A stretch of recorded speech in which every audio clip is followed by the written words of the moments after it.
Hello, welcome. My name is Jonathan Bach, and this video is being recorded for my EDCU class 504. Today we are going to talk about Jane Addams and her importance in education. It's important to note that she was also the founder of what is called the Hull House. And basically, in the late 19th century, that was a place of education. And she particularly cared for the development and growth of young women in education. It is important to note that she would be considered a pragmatist and that she believed that experiential learning was the best method of learning. Experientialists and pragmatists place an emphasis on learning by doing. So there can be a little bit of talk about general principles and ideas of what is best for society. However, anything that is learned in the classroom can be taken and put into action to benefit society. And that's mainly what Miss Addams emphasized, that students could take what they've learned in the classroom and go out and apply those lessons to create a better society. Once again, it's very important to note that Addams was a pragmatist by philosophy.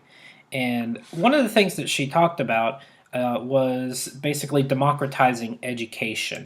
That education could break down societal differences among racial and gender lines, especially. She would definitely be considered what we would refer to as a first wave feminist, meaning that she believed that women could achieve the same things that men could as well. We talked about that Adams believed in experiential learning, which is that students can go out and observe and formulate their personal opinions and moral values. And also, she believed that the school is most productive by creating a ideal learning environment of a settlement. And essentially, that's what Hull House was. It created a learning environment where young women could go and learn about ideas and see that played out in the community that they lived in. For example, the role of Hull House was also to make societal reforms and to try to fight things such as poverty and racism at the time.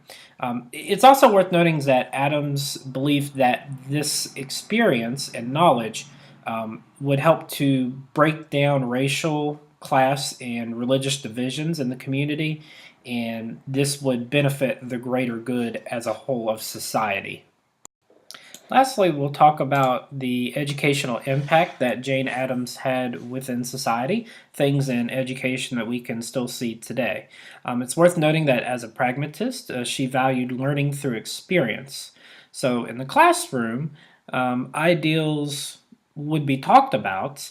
However, Jane Addams encouraged her students to go out into the world and practice those principles that were discussed within the classroom. It also means that she stressed forming the formation of a hypothesis and going out and seeing if the results were equal with the hypothesis. So that would be just testing ideas to see if they are beneficial for society. Jane Addams also believed in the importance of communities coming together to end widespread social problems such as crime and poverty. And also, Jane Addams believed in what she termed was, quote, passing from the philosophical to the actual. And as an example of that, Jane Addams believed that once learning about a problem in society, people can choose to do something about it by realizing the problem and then working actively to change it within their communities. So it's worth noting, as a pragmatist, she did believe in a hands-on approach to learning and also benefiting society that way too as well. And that's my recap on Jane Addams. I hope that you learned a thing or two about that. Um, as a pragmatist, I would say that Jane Addams does fit within that mold there. Thank you very much for your time.